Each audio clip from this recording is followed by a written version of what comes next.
Badminton টুর্নামেন্টে খেলায় মুজিবনগর উপজেলার সাব্বির নাহিদ জুটি গাংনী উপজেলার সেন্টু জাহিদ জুটির জয় পেয়েছে। শনিবার সকালে মেহেরপুর সদর উপজেলা ব্যাডমিন্টন কোর্ট ব্যাডমিন্টন টুর্নামেন্টের উদ্বোধন করা হয়।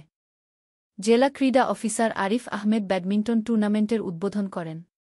এ সময় সেখানে বক্তব্য রাখেন বৈষম্য বিরোধী ছাত্র আন্দোলনের প্রতিনিধি সিয়াম।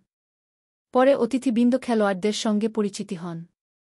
এ সময় মুজিবনগর উপজেলা যুব উন্নয়ন কর্মকর্তা আব্দুর রকিব, আয়ব হোসেন, আব্দুল মালেক প্রমুখ উপস্থিত ছিলেন। ব্যাডমিন্টন টুর্নামেন্ট বালক এবং বালিকায় মেহেরপুর সদর উপজেলা, মেহেরপুর পৌরসভা, গাংনী উপজেলা এবং মুজিবনগর উপজেলা অংশগ্রহণ করছে। উদ্বোধনী খেলায় মুজিবনগর উপজেলার সাব্বির নাহিদ জুটি ফাইনালে উঠেছে। খেলায় সাব্বির নাহিদ জুটিকে মেহেরপুর পৌরসভার রুবাব গালিব জুটি পরাজিত করে। একই মাঠে অনুষ্ঠিত অপর খেলায় গাংনী উপজেলা দল ফাইনালে উঠেছে।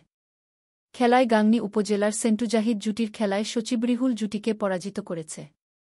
মুজিবনগর খবরে নিউজের জন্য যোগাযোগ করুন আশফারুল হাসান সুমন, উপদেষ্টা সম্পাদক, মোবাইল 017222266606।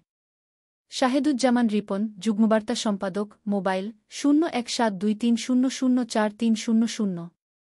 শহীদুল ইসলাম সাইদুল, বিশেষ প্রতিনিধি, মোবাইল 016701999955।